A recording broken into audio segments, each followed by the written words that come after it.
Hi, everyone, and welcome back to the Comics Lair. We're sponsored by Heroes Aren't Hard to Find and Heroes Convention.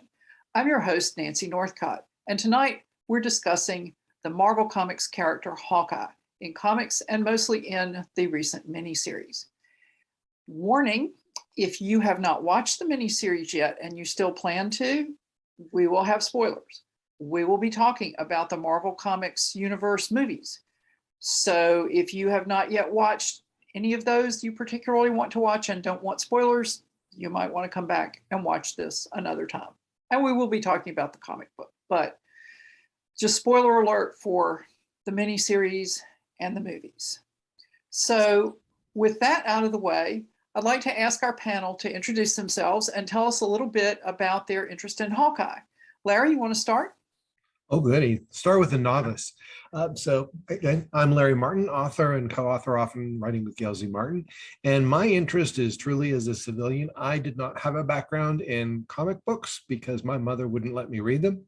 So I came up only through the media and movies. So that is the extent of my knowledge other than some research. Okay. Marisa?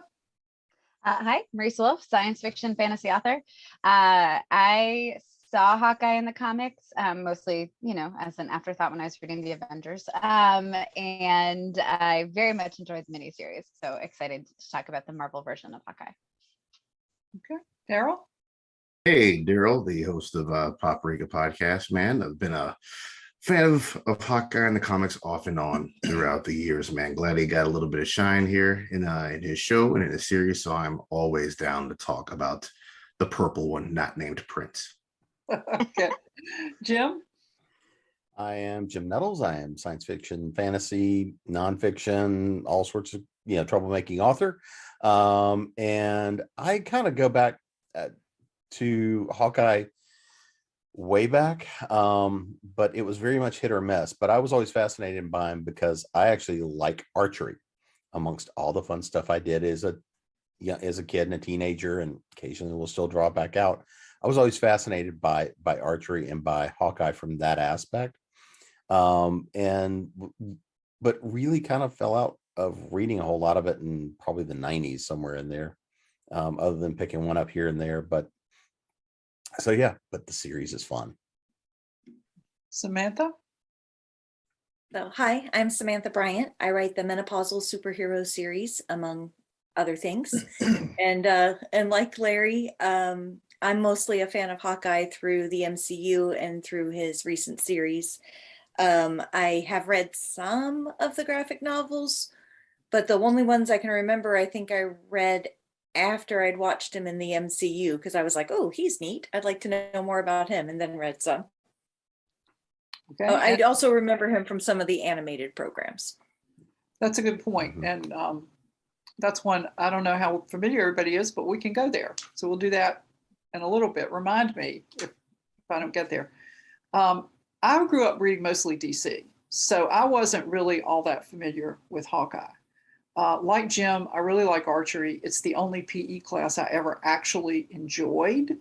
Took that in college, and I've always loved Robin Hood. And then, of course, Legolas. I mean, how can you not like Legolas? But I never really noticed Hawkeye in the few issues of the Avengers that I read. I, too, noticed him in the MCU. I guess it helps if you are portrayed by an Oscar winner, because then you're going to get some screen time and you're going to get a chance to be prominent. And that really brought my attention to the character, and I kind of liked what they did with him. So we've kind of already covered when people first discovered the character. But what do you like best about Hawkeye as portrayed in any medium where you've seen it? Marisa? Yeah, I always like I don't have a ton of superpowers, but I'm still going to hang in here. I mean, I love that about Batman. I love that about Hawkeye. And the trick arrows are really, really fun. I like when they have fun with them too, which they really did in the miniseries. So yeah, I love that. Okay, Darryl? Yeah, I think it's his willingness to get out there amongst these superpowered people and hold his own, as it were. He no qualms about it. It is his most endearing spirit. it's just fun to see how someone who was so overwhelmingly outmatched manages to make the situation work. Jim? Well, to me, especially the way we've seen him portrayed in the MCU, is very much this stoic look of, I'm not sure how the hell I wound up here. I'm paying for a lot of sins, so I'm just going to keep going with this ride until something bad happens. And until then, I'm still, oh, damn, something bad happened. All right, let me go figure this out. And that really has been the thing for me, because until the series, he's really just sort of always been in the back there of, and Hawkeye, where the hell did that arrow come from?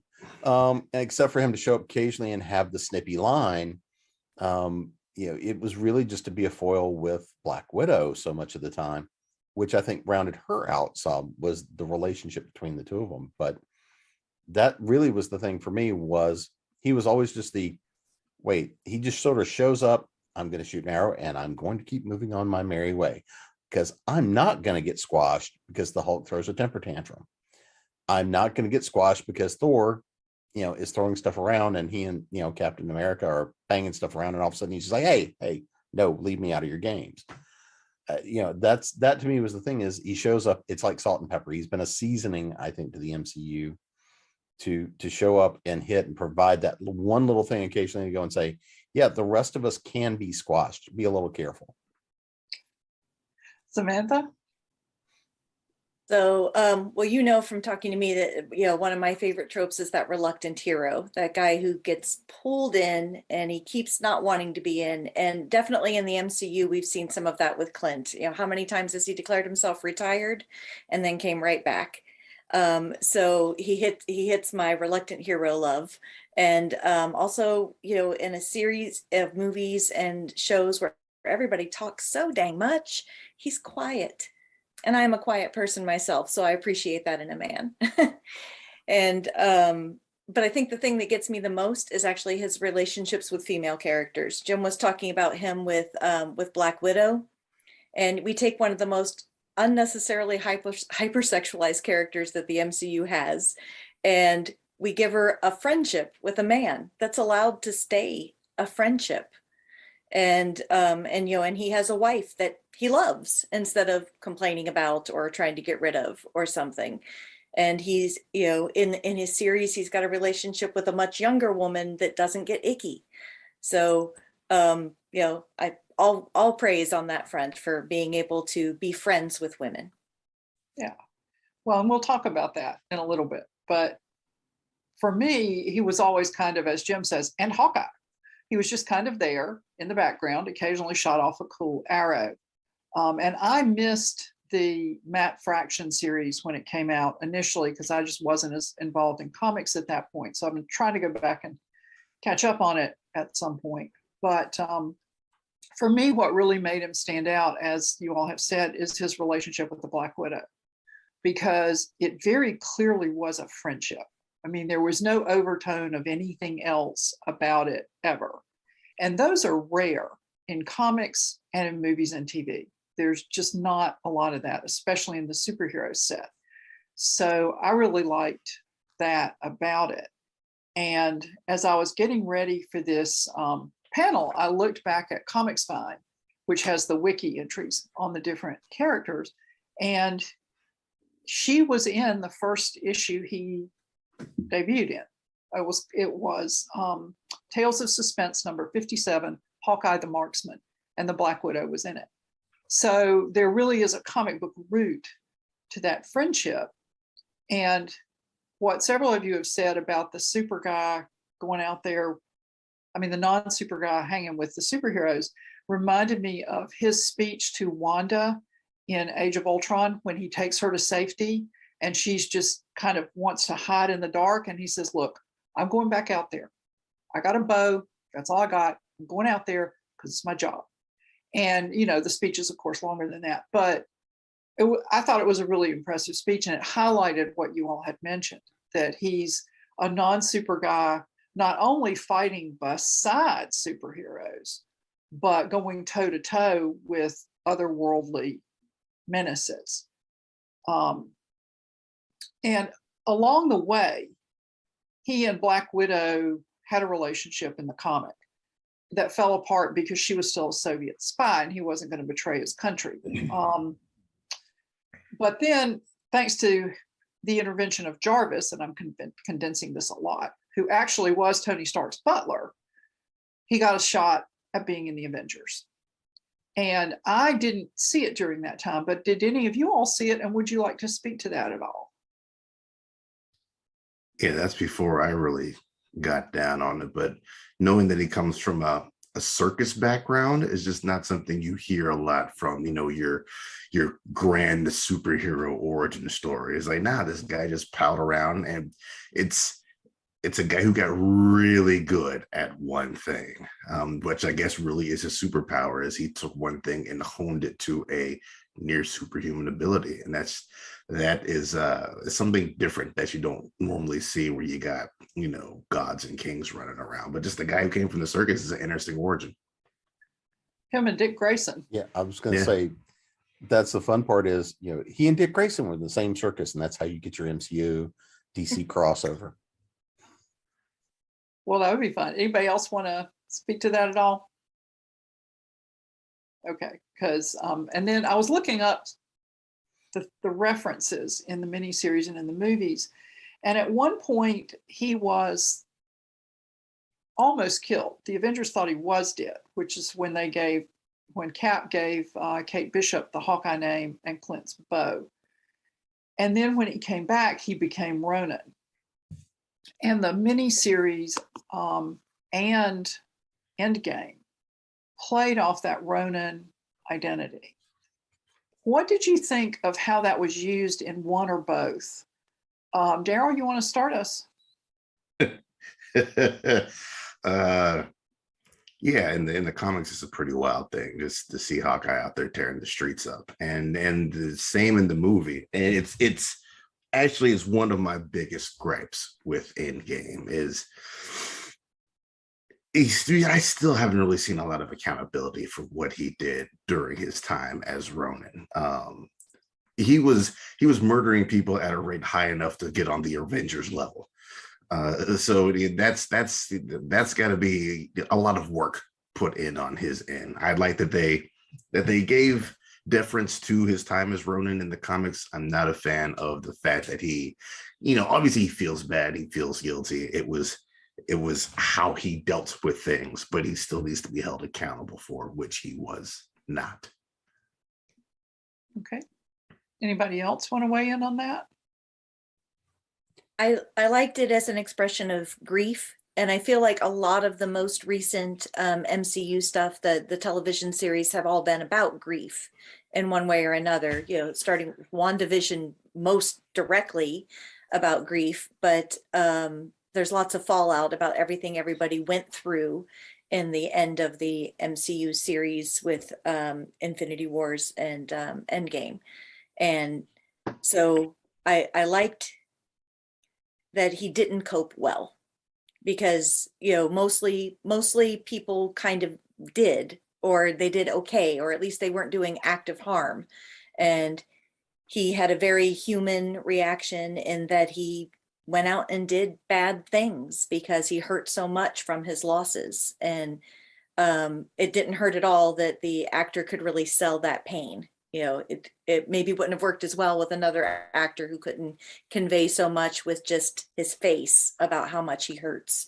But I liked that as storytelling, and it made good contrast to like Natasha, who seemed to kind of become a paler and paler version of herself because she was keeping everything inside. He went the other way around and let everything out. Okay. I'm with also add Darryl. that I think it made him a more interesting character with more complexity and depth, because most of the heroes are heroes and are a little squeaky clean. And he wasn't. He was the most human, not only from using skills as opposed to superpowers, but he also seems to show more emotion and more weaknesses that he has to overcome. And so it is a constant battle for him, which you don't see with many of the other characters. So I think in that sense, not debating accountability, but at least showing a different side and depth to a character. I thought they did that well. I do like that it's Natasha who went to get him, which indicates maybe she's the only one who knew that he was Ronin, which then would explain why there wasn't a whole lot of accountability, because she's like, I mean, I killed a lot of people too. So, you know, probably SHIELD agents also as well. NBD, like, we'll figure it out. But I did want to see him, like, in the same way they hit hard on his grief over Natasha when Yelena was beating the crap out of him at the end of the miniseries. I would have liked to see something more than, oh, this gang wants me dead. Okay, I'm going to mess with them a little bit. But he didn't like really seem to feel bad about killing that chick's dad. You know, like there wasn't a moment that we got to see where he really reckoned with the fact of like, I killed a lot of people and some of them did bad things, but they were still humans. Like the people brought back from the snap, probably some of them were jerks too, but you know, like, I don't know. So I wish there had been some reckoning of that beyond, oh, my uniform's out there, I got to get it back. Well, and I'm probably going to be the one kind of counter here on this, because I could understand kind of that premise. Because I mean, we've got to remember that before he joined the Avengers, you know, part of the reason that he and Natasha have the relationship they do is they were both spies. They were both assassins. They both already had a lot of blood in the ledger. So, you know, having been with the Avengers, having gone down that path was giving him a different mission than somebody else. But at the end of the day, he's still racking up blood in the ledger. Grief, all that did was unleash that dark side monster to go say, yep, and probably push that limit even more. You know, and that's, I think that was the point of what we're seeing is a lot more of internal accountability. But I think what we saw of him as the Ronin, I think it would be interesting to see more of the period of time where he was the Ronin. What led to some of those decisions? Who was it that he really was executing? Because that really was what he was doing. And I mean, at that moment, he was very much in the anti-hero state, or was he a villain? I mean, I think that's a question, is which side of the line would we put him on? You couldn't call him a hero for that period of time. But I think that really was the push. And to see when we start the miniseries and the fact that she pulls on that suit, really, to a degree unaware, not recognizing the fact that she wants to be the hero and starts out wearing, in essence, the costume, the outfit, the shell of someone that could be anywhere between anti-hero and absolute villain. I think is an interesting way to start that hero's journey. Anybody else want to pick up on anything anyone has said? Well, it seemed to me that a lot of the miniseries was kind of designed to explore the character's grief over the events of Endgame, but also a lot of fans were unhappy that Natasha had died. And at the end, it's like, well, I'm sure wherever she is, she knows we won. And that was it. And so if you were a Black Widow fan for a long time, you're like, excuse me, what? So this that's probably not its intention when it was produced, but that seemed to be the role that it served for some fans, especially with the introduction of Yelena to the series. Let's talk about Vormir for a second, because that kind of might have to do with internal accountability. Jim, what do you think?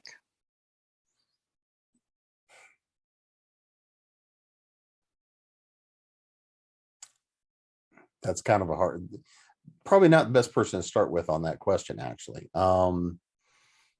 as I'm having to think it through. Okay, well, you want to punt and we'll come back to you? Yeah, we'll punt. I'll come back as I think for a moment. Okay, Samantha?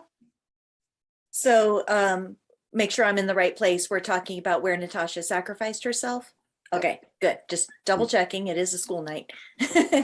So when that moment was a really conflicted one for me when I was watching, because I've had such problems throughout the whole thing with how Natasha's been treated. And, you know, the MCU set itself up with a terrible pyramid problem where they have one woman. And so she has to be everything, you know, and then we started to add some more, but they're not in the main Avenger group for the most part. So they set themselves up for problems by not having enough women. And so this one woman had to be everything. And so she chose her own sacrifice. And so that felt strong and appropriate. But, we also had one woman and we killed her off. So I had such mixed feelings, and I think I still do, trying to analyze it. And you watch the scene, and they both did so wonderfully with the each trying to take it for the other one, and it showed you the depth of their feeling for each other, and the self-sacrificing sort of spirit that both of them had at their core underneath everything. Like, I think we could have had the scene go the other way, and I would have been ambivalent about that too, right? Like, yeah, I'm not sure that it would have been better if we'd killed Hawkeye, or better if we killed Nat. I don't know, but we had to lose somebody in that scenario, and that's what made it powerful. Well,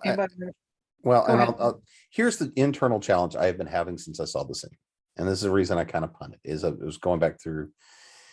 My big thing was this: is in many ways, Hawkeye would have been the logical choice to make the sacrifice, because he had the freshest blood on his hands. Natasha was stepping up. Natasha was trying to find redemption, and he was just the lost soul that, if it was not for Natasha and, you know, the love between he and Natasha, the fact they've saved each other infinite times, either one was going to be a cost.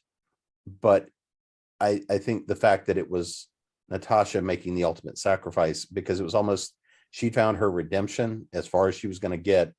And it was almost that point of, yeah, I don't really have any further to go. And it was that internal thing of going and saying, basically, you have a family to go back to. I've done what I can for my family. And so from that aspect, Natasha was the big sacrifice, because she was, in essence, in many ways, the mother to all of them. And there was a degree of that. She'd already gone through her arc. And what the feeling for me always has been was that it was like, yeah, we've got a Hawkeye series in the back of our minds in case we can get him to sign that contract. And we've not given him that much screen time, but Natasha's gotten her thing, and eventually we'll get to her movie that should have already happened. And it's still been an internal conflict, because you get there, you know, one of them's going to go, which is almost also that thing of, they're both just human. Yes, she's had the super serum and stuff, but ultimately they're both just human, where everybody else, you know, largely is superpowered in some way, shape, or form. And this has been that internal conflict for me is, had it been Clint, then you would have been sacrificing the one family man. And it's not like you could say either one of them, where they were in their redemption arc, he then would not have had that chance for redemption that she had found a degree of. And that's the reason I always said that looked logical. At the same time, that was almost you've got a lot more blood in your ledger right now for this fact. This is a way to wipe that slate as clean as it's going to get. And that's been my back and forth ever since I first saw it. Okay. Anybody want to pick up on any of that? Yeah, I mean, like Samantha said, I think. Oh, God. Nope. Go ahead, Darryl. Oh, thanks. I agree with what Jim said. That's kind of how I looked at it. Natasha had gotten to about as far as she was going to get with the redemptive arc, where they were just now starting. Ronin was the beginning, his down point, and, you know, the series is kind of making good on that whole redemptive arc. So as I was watching that in the theater, that was kind of in my head the whole time, and I was also like, man, Disney ain't killing off the family dude in this movie. So, you know, when it ends up being Natasha, it's crappy either way you put it. But from a writing and storytelling standpoint, that one made the most sense to me. So I'm with Samantha in that I would have been ambivalent either way, and like you just said, Darryl, too. Like, I think you could have made a case either way and it would have sucked either way. I fall that it would have been more logical for Clint. Like, I killed because I didn't have my family, and now I will die to bring them back. Especially after Natasha's movie came out. Like, you actually do have a family. Your sister was snapped. You just reconnected with her. Like, that made me feel even worse about it, of like, whatever. But I do like what they set up with Yelena and Clint because of that. Like, that scene was one of my favorite scenes in the Hawkeye miniseries, when they're both clearly deep in their grief, and Yelena says, you should have been better. You should have fought harder.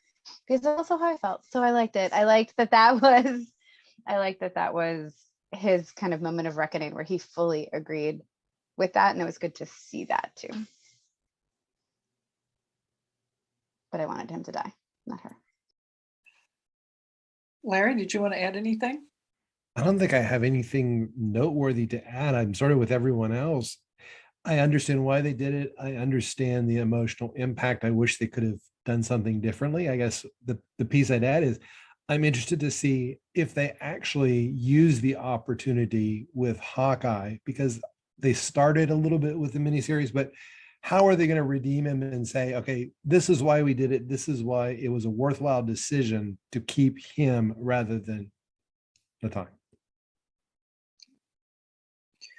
I mean, I looked at that scene. I hate that scene. I mean, I think the actors did a great job with it. But when I realized where they were, I just knew I wasn't going to like what came next, no matter what it was. And it seemed to me that Clint wanted to be the one to go off the cliff because of what he had done as Ronin, more than anything else. And that would have been his internal arc and his redemptive arc.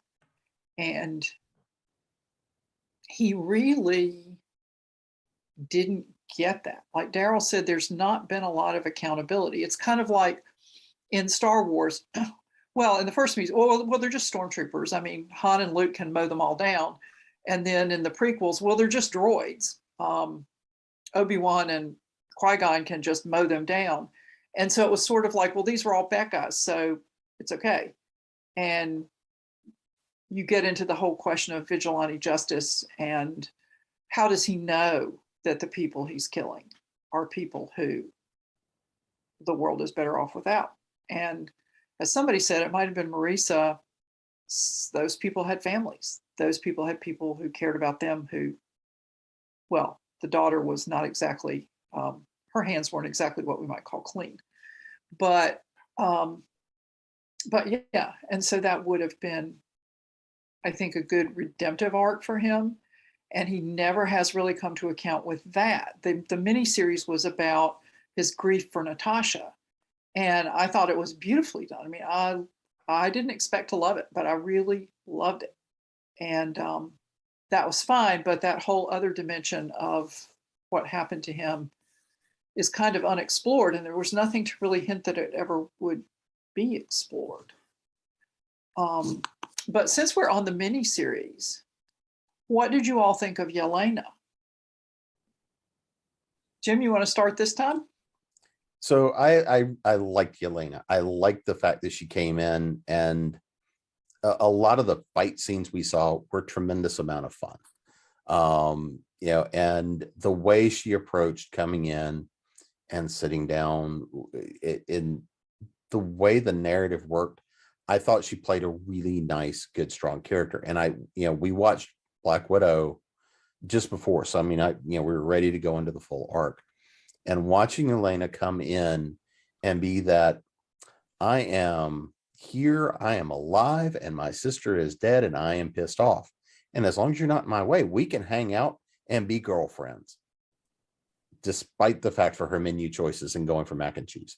But I thought what you could see there, and the play in the background of who's hired me, when you could really tell this was, I don't really care if anybody's writing a check or not.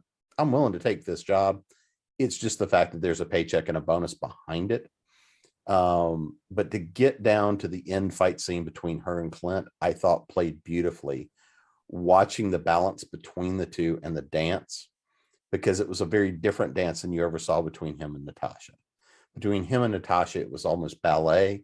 Between him and Yelena, it was very brutal. It was a very different kind of fight there. And you could tell it was almost, she's one of the few people that could actually really come in and take him in that kind of a fight. Especially watching her come in after everything else that's gone down, and just watching that thing of Clint was ready to go, but he's like, just, if you're going to do it, but know this. I still loved your sister just as much as, as you did.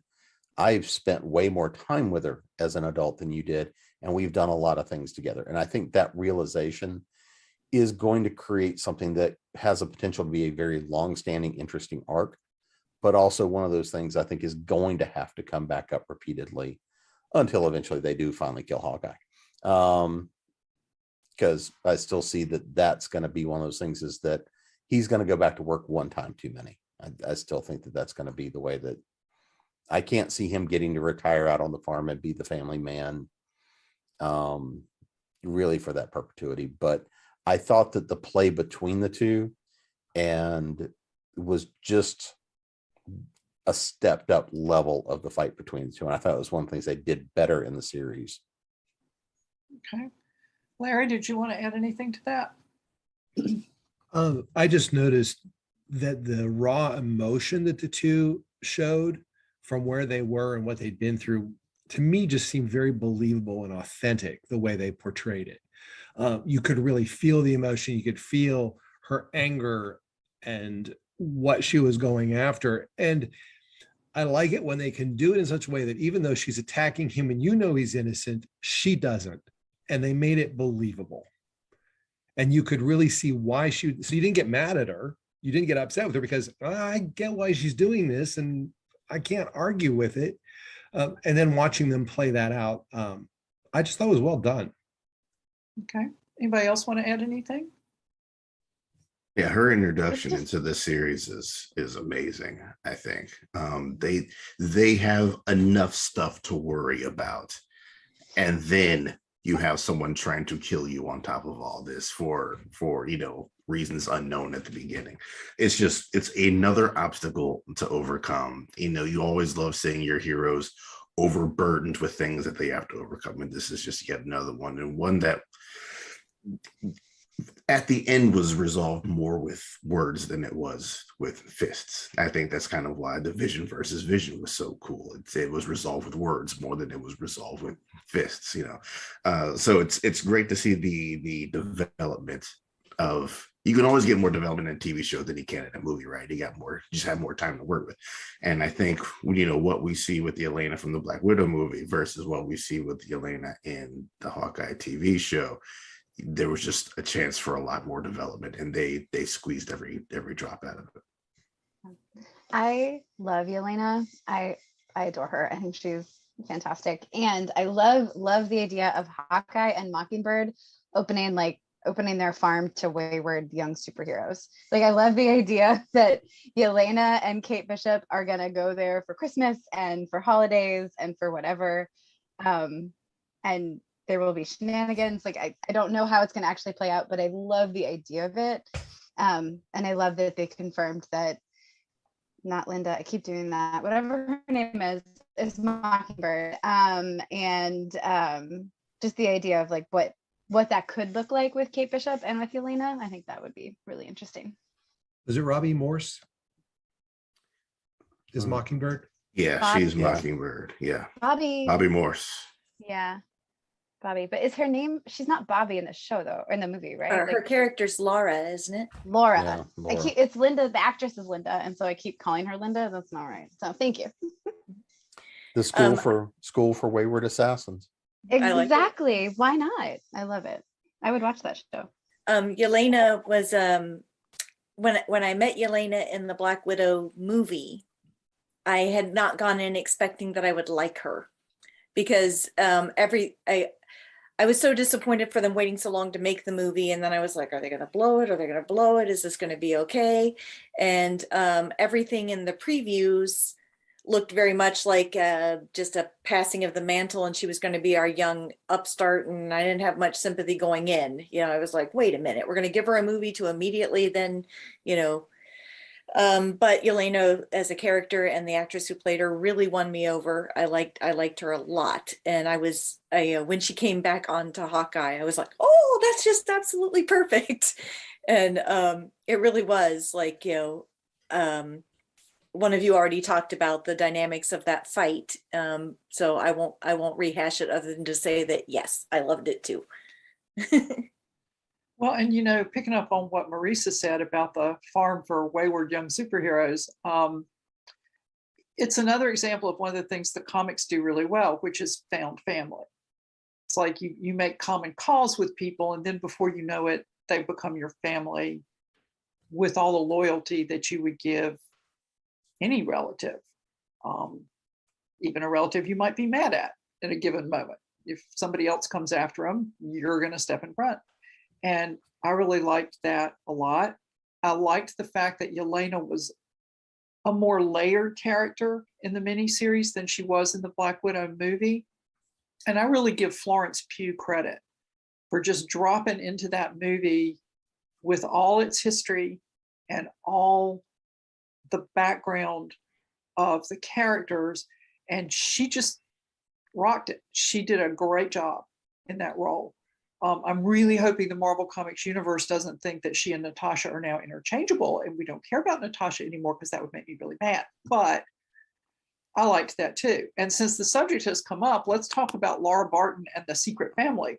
So it was in Age of Ultron that we found out that Clint had this family that nobody but apparently Natasha knew about. So then we go to the farm and it's like, whoa, it's a whole new dimension to Clint. Larry, what did you think about it?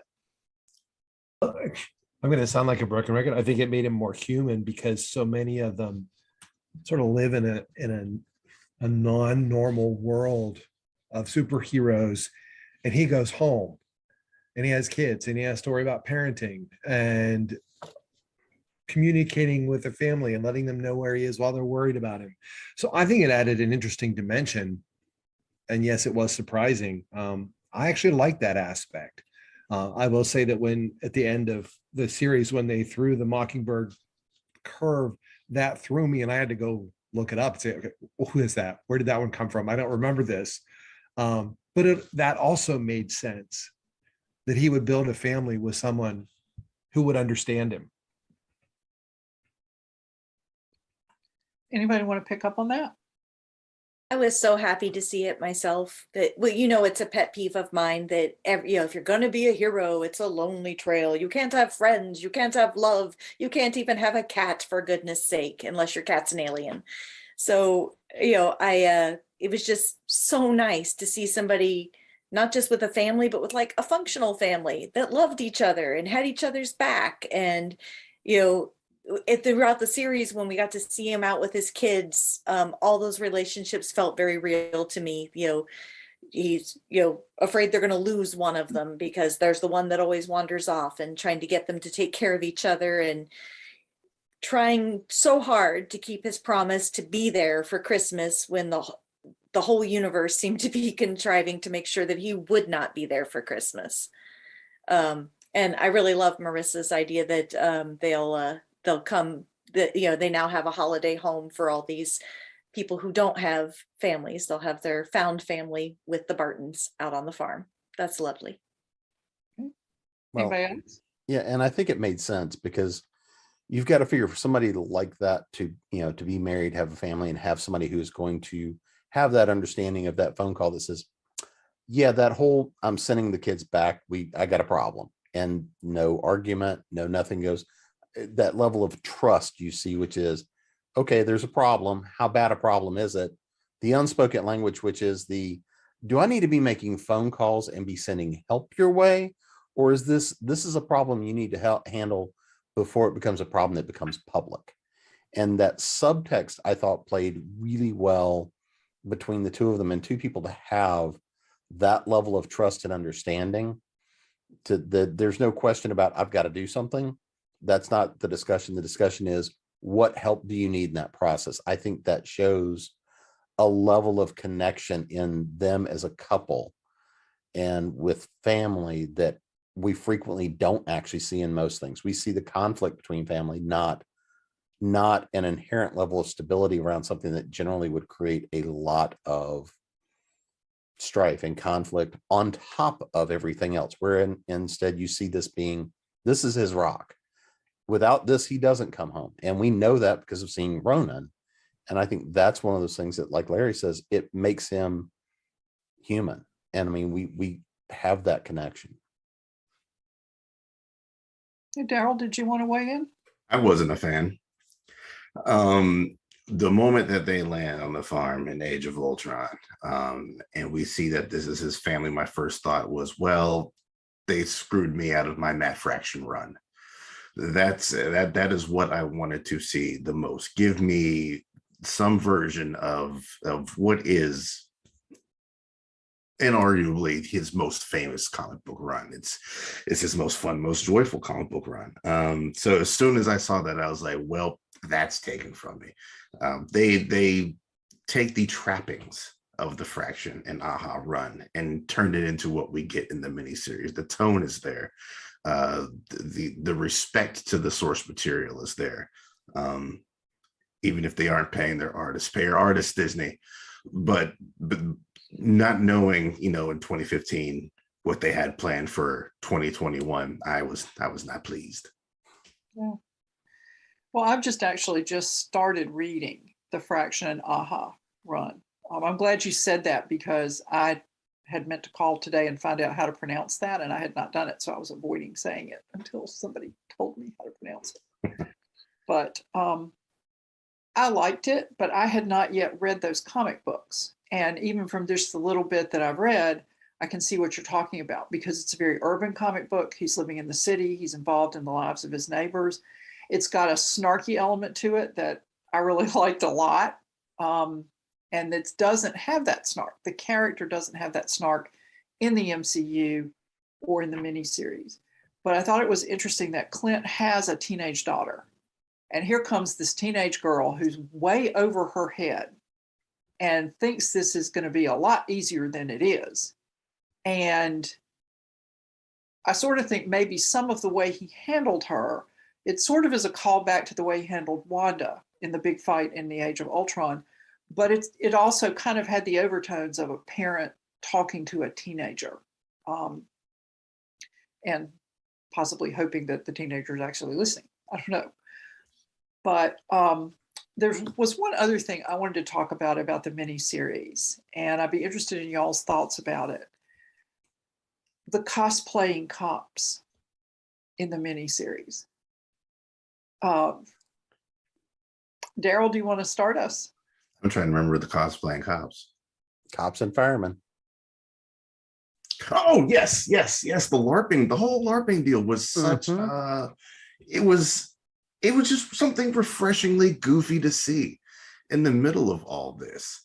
It kind of had its heyday, its big heyday when Avatar came out in 2009, and then kind of went back underground, and then in popular culture, and just seeing it back here and seeing such a fun, goofy, and overall harmless thing for people to gather and fellowship with, and then have them integrated into the larger story in those last couple episodes, I thought was amazingly done. I loved every bit of it. Okay. Yeah, it's just a fun thing to see. I like how they repurposed a character from the Fraction Aha run into this cosplaying group. So, just another sign of showing respect to the source material. I enjoyed all of that.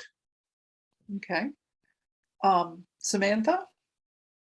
I also really enjoyed it for a bit of levity, the comedy we got out of him having to let himself lose a fight to somebody with a plastic sword. And and then, I thought it was just going to be that, like it was just going to be this one little action, but then those characters continued and got to be part of the big fight, and we got to see their other skills and their other parts of their life, as well as having designed the costumes that they end up actually wearing. So there was so much in that to enjoy, and it was just the right lightness against all the darkness that was happening elsewhere. Okay. Jim? So I when I first saw it, I had this little inward groan. I was like, oh, this is gonna, I was like, how, because originally I just thought they were coming in, it was going to be that little bit of levity, the little bit of Disneyfication of, okay, can we do this to, to lighten the mood, lighten the tone a little bit. And watching that inward struggle of him going, saying, look, I just want my stuff back. Do not make me take all of you out to go get it. And watching that level of restraint, I thought actually showed a whole nother level about Clint going through and processing through, going and saying, okay, let me breathe deeply. Okay, fine. Yes, fine. You whip me in LARPing. I can't have my stuff yet. So you want me to, you want me to do what now? I thought that was just, and initially the first couple of rounds of that, I was feeling a little inward groany going, yeah, I know these people. These are friends of mine that would do this. Mm-hmm. And that to me was part of the fun of it, was I absolutely know the people that would have done this. But then I thought to watch and see, especially with the callback, if we think in terms of the attack on New York, and some of these were firefighters and policemen that would have been part of that. And you can see the idea that these are people that this has become their relaxation, their bonding, their way to get away from those realities, and see them being willing to then step back up. Even as I get to follow an Avenger to go, oh, this is a bad choice, this will be fun. And then also take on that idea of giving them the over-the-top, campy purple costumes. I thought was just absolutely a nice touch across the board to give them what could possibly be the best supervillain costumes they could have. But I've always hated them, even that purple, even in the comic books. Mike, do you want to tell the viewers who you are and then speak to the LARPers? Yes, I'm Mike Davenport. I'm the creative director of the Marvel Universe Online project. And about the LARPers, I love the LARPers. I love the LARPers because the LARPers are us. The LARPers are our position as we view the Avengers in real life. Their perception of them is how we would perceive them in real life, and it's just like Jim was saying. You can see, you know people like that.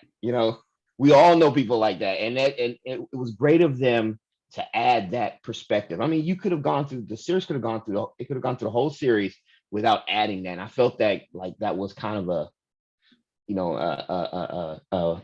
shout out to the fans, especially of the character. I think it was great. It really was. Okay. Marisa?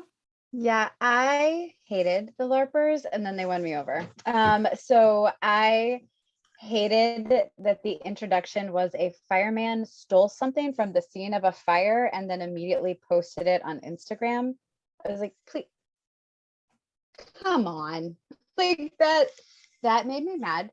When I was like, oh, you could have just had Kate, I don't know, put it in the trash. So he saw it on the way in and was like, oh, it's in the trash, I can take that. Like, cool. But he stole something from somebody's house who burned down and then posted it on the internet. So I was angry and I was predisposed not to like them. But then they were charming, and I loved the way they tied in all throughout. And the scene where Hawkeye and the thieving firefighter had their fight was great. And then when I realized very belatedly that the fireman was the repurposed neighbor from the comics was pretty cool. And I liked that scene that they had later when they were kind of talking. Like that was great. So they totally won me over, but I wish the connection to them had been done differently. Okay. Larry? Yeah, all I can really add is I just thought it was interesting that they introduced them in such a way that you might have taken them lightly or not seriously, either for their skills or what they were doing, and then turned it around and had them show up to be part of the solution and showed their skills and how strong they actually were. And I thought that was a nice twist. Yeah, it's I thought they were just going to be comic relief. here's something amusing to kind of relieve us from the gloom and the doom and the grief as Clint is frustrated and trying to get his stuff back. And then, as everybody said, then at the end, it's like they show up and kind of take the crowd in hand, and it's great. Is there anything else that anybody would like to say about the miniseries specifically that you really liked or you really didn't like? I mean, yeah, we can't not talk about Kate Bishop, Yeah. right? Yeah. Haley Steinfeld is one of her generation's best actresses. I mean, she came out and won an Oscar off the bat for True, or was nominated for an Oscar off the bat for True Grit, and then just kind of disappeared and came back in a big bad way. And I think genius casting for Kate Bishop. She really nails down the attitude and sensibility of Kate.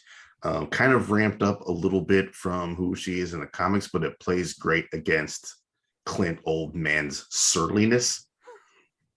Just a nonstop ball of energy versus, a broken down husk of a man. Her scene with Yelena Belova, in Kate's apartment, a 10-minute long scene in a 40-minute episode. Just a quarter of your episode is just them talking, and it is a riveting conversation back and forth. I think it really plays to the strengths of both the Seinfeld and Florence Pugh. I can't wait to see where Kate pops up next and just what they have in store for the characters, whether it's Young Avengers or whatever it is that they want to do. I'm here for it, mostly thanks to the writing and her performance. Anybody else? Yeah, I agree everything with what Darryl said. I thought that Kate Bishop was the balance that made Hawkeye more acceptable in the series, that I think it would have been hard to take without her, because she really complimented him. She gave him a good sounding board. She played off him well. And I thought her charisma came through really well. And as Darryl said, I'd love to see them continue with her, because I would like to see more of her as a strong female character. I think she would add a lot to the franchise. And I think I'm a mother of a woman who's about the same age that Kate Bishop's character is supposed to be. She's about to graduate from college, and there's just so much that felt right about that, like that mixture of overconfidence and underconfidence, of putting yourself out there only to find out that maybe you should have done some research first, and trying to decide when you should be listening to your elders and when you should be trying to push your elders to join you in this century. And I was like, wow, if my daughter was an archer, I think she might be Kate Bishop. Thank goodness she's not. She's into safer things like interior design and Spanish. Yeah. I think it was both the casting and writing, I think, for her was really strong overall. You got to see that she gave, in a lot of ways, it was almost that sense of her being, I don't want to say hopeless, because that really wasn't it, but her needing that guidance and needing a real trustable adult parental figure, when obviously her mother wasn't it. And just that life, and the fact of getting, what you got to see was that combination of never meet your heroes, and then that other side of it, which is when you meet your heroes, making them stand up to be what they present. The other thing I will say that I cringed and laughed at was the theater performance of the Avengers. And I am just waiting for that to start making the trip around, because that's my great fear at this point. But I absolutely could see somebody doing that. Okay, sorry, I've shuddered enough. I loved Kate Bishop. That song was in my head for too long, so I don't want to talk about it because I don't remember it. But the other thing that I really loved in the miniseries was, because one of my favorite things about Hawkeye is that he's a normal human in these superhuman circumstances, is that he got to hear that from Kate, of why it mattered to her that he was her favorite Avenger. And I think it really gave him a nice moment, and it also connected well to to his deafness, to his growing deafness. Because I love that thing of like, oh, what do you think caused it? flash to 8,000 explosions and him being thrown against things. No idea. Like that was it was such a great, like he knew there would be consequences. He's in it anyway. I don't think he knew there would be rewards, and hearing from Kate how much he inspired her, and then I think to some extent too, seeing the LARPers like really rally to the cause as more normal humans jumping in. I thought that was a really nice moment for him and for the mini in general. Okay. Mike, That bit when he took out his hearing aid while he was at the diner with his kids and they called him on it. I was like, that's my dad. It's really good. Yeah, like I've been related to those people. Yeah, absolutely. Mike, did you want to weigh in? This show was Die Hard 3, but done well. Where John Nice. McClane's son, John McClane's son, you felt like they were trying to condition John McClane's son to be John McClane, but it didn't work. This works, and this felt like that. This felt like it felt big like a Die Hard movie, but with that transition to the someone else, the younger person that's going to pick up the mantle. And I felt like she actually was successful at establishing herself as that character. You know, I honestly, in the comics, I didn't really connect with Kate Bishop immediately, but over time I did. And this show helped cement all of that. So this was actually the successful version of Die Hard 3. When I really liked Kate, when she was standing up about to shoot the bell in the steeple at the beginning, I thought, no, you are not. But I mean, I was never a teenage girl who would have done something like that. I didn't have the nerve, but I knew teenage girls who would have done something like that. And it was like, yeah, and here come the consequences, like full bore. But my favorite bit with her was at the very end when she went toe to toe with the Kingpin and took him down.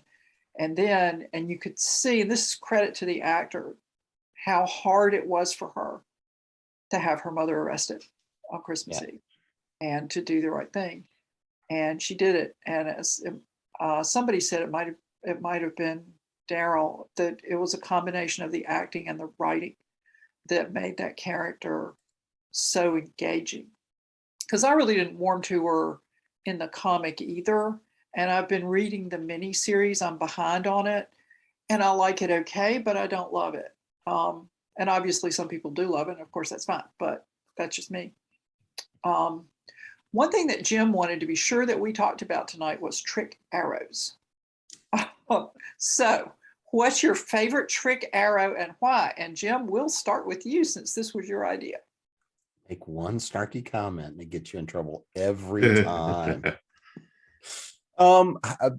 Ironically enough, I still think it was the trick that required both Clint and her with the Pym arrow, and to hit it. Because I thought just that look of, you sure about this? Yep. You wanted to shoot, you want to play with the big boys, go play with the big boys, go ahead.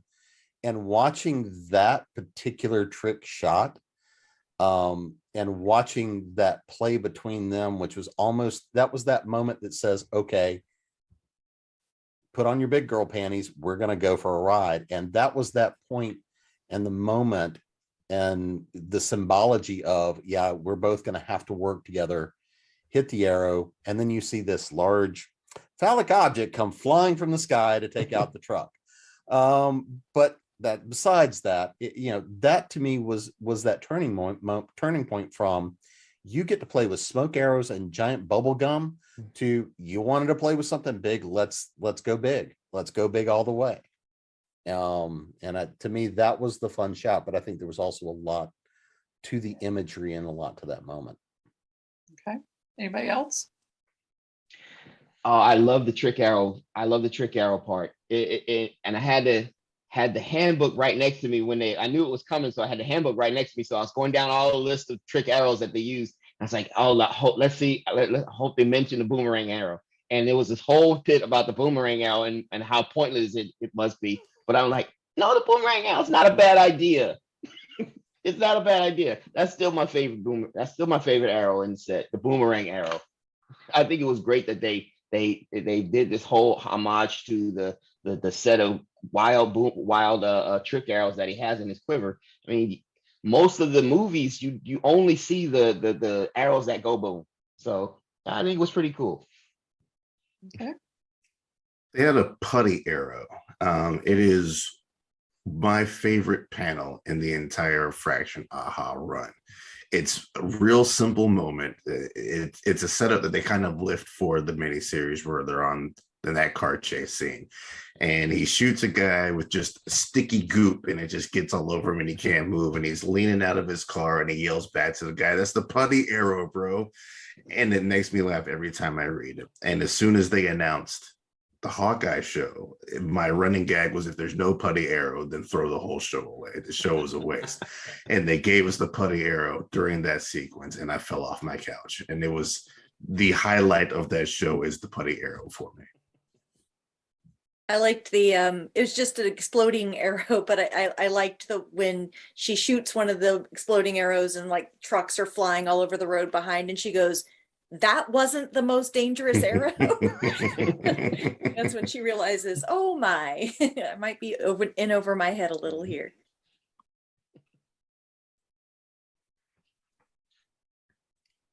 Anybody else? Larry, you want to weigh in? I didn't have a favorite. What I liked the most was the versatility and waiting to see what the next arrow would do. So it wasn't that I always like the ones that blow up, but just, okay, what are they going to do next? And what else can they do with an arrow?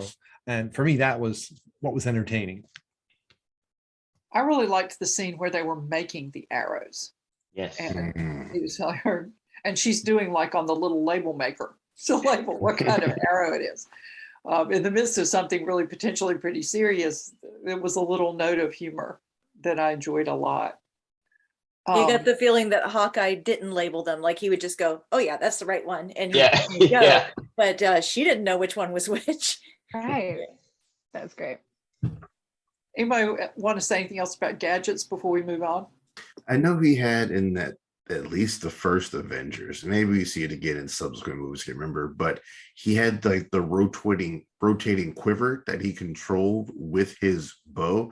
Yes. So I always just kind of assumed he kind of knew where things were. All right, I'm in chamber 3. I know what arrows are in chamber 3. I need to go over to chamber 2 real quick. It's that those kind of little things I like that they put in for the characters. Mm-hmm. Well, and I loved the Christmas tree at Rockefeller Center. It was a huge Christmas light tree and geek out moment when I got to see that tree in real life person. And so when they brought down the Christmas tree, I was like, not the tree. But I really loved what they did with it, all in all. And it was something kind of poignant about this conversation between Clint and Yelena with the wreckage of this festive, beautiful tree on the ice kind of behind them. Anything else y'all want to touch on before we close out? I think the one thing that for me, as a series, that really, the reason I think I really ultimately got to the point where I really enjoyed it and liked it, and in the afterthought, was it was the one where we get to see the people that are closest to just plain old mortal people and how they would have to deal with this world. And we got that view of how both sides view all this other stuff going on. It's almost that view of, we've been watching the gods from Mount Olympus. Now we get to see the villagers going and saying, we're not always that happy that they're doing their thing up above. Because that to me was, I think, very telling to see the other side of that universe and to be able to connect to it. I think it rounded out the universe in a lot of ways that the other stories have not done thus far. And that's what it did for me. The other thing we didn't mention was the pizza dog. Yes. I love him. I like the character. Very important character. I like the fact that this is also a backdoor pilot for the Echo show. I'm interested to see what they plan on doing with Echo and where they're going to go, who's going to be in that. That's you always get the fun of the speculation of who you think might pop up in a new show. So looking forward to seeing where they go with, and also shout outs to Hawaiian Kingpin as well. Well, speaking of speculation, if you were going to decree the next Hawkeye project, what would it be? Mike, you want to start? Ooh, that's a good one. That is a good one. Let me look at Mr. Hawkeye on my wall here and speculate. That is a good. If it were me, I would definitely, I would put him back into a larger ensemble again, just to have that taste again. I mean, I like him. I like these grounded productions that he's in, and it gets us connected to him. But I feel like at this point, we know, we know Clint. We're as familiar with the character as we're going to be. I want to see him jump back into the greater MCU again. It's time for him to get back in the game. Anybody else? I'd like him to go to Sword. We know Nick is up in space somewhere. I'd love to see Fury call back Mockingbird and pull Hawkeye back to do some Sword stuff. Yeah. Yes. Cool. That's what I want to see, is him and Mockingbird having to have their Mr. and Mrs. Smith moment. I was going to say I could go for a bit of backstory, seeing how they got together and how they decided to step off the grid together and have a family life. That would be interesting to me. I'd like them to bring in Madame Mask.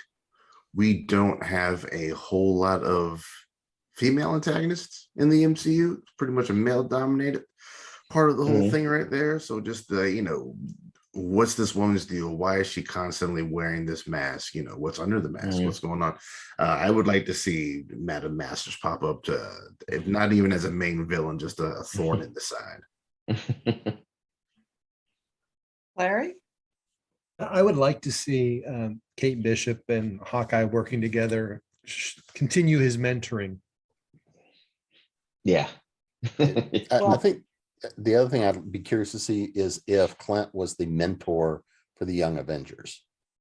And I think that could be a good take for him as well, is to be that, you kids go, oh God, they just went, no, you didn't do that, did you? Oh, okay, they did. I'm not getting out of my chair. They did it. They can figure it out. I think that could be fun to watch, is him having to be that role for the Young Avengers as they show back up, and he's sitting there just going, no, that was why did you do that? We know there's a line in one of the Young Avengers issues when Kate and Clint have a shoot off to see if he can win back his bow, which Cap gave to her when everybody thought that Clint was dead. And the target's full of arrows. There's one dead center. And she goes, you can't make that shot. That's the Robin Hood shot. Nobody makes that shot. And he says to her, you're guaranteed to miss every single shot you don't take. Always take the shot and do your best with it, which I thought was an interesting piece of advice.